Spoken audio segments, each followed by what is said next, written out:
Sumemplang sa Caloocan ang isang rider matapos mga inang linya at masagi na SUV.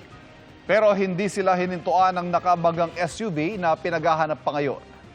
Dinala sa ospital ang rider na hindi agad nakagalaw, pati ang nobyang angkas na sugatan sa braso at binti. Aminadong rider, hindi siya sumignal nang lumipat ang linya.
Mga kapuso, patuloy na tumutok sa mga balita. Mag-subscribe sa GMA Integrated News sa YouTube.